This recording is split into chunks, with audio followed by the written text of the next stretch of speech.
Sobra sa usa ka bilyon ka pesos na ang gibanaban ng kadaot sa agrikultura ang gibili ni Ruby sa Bicol, Western ug Eastern Visayas.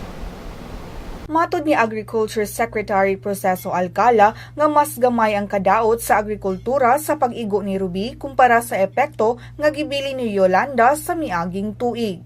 Kapin sa 55,000 ka hektaryang umahan ug 56,000 tonelada nga humay sa Bicol, Western ug Eastern Visayas ang nadaot ni Bagyong Ruby. Kapin sab sa 48 milyones ka pesos ang kadaot sa pangisda ug sobra sa 800,000 pesos sa livestock sector ang epekto ni Ruby.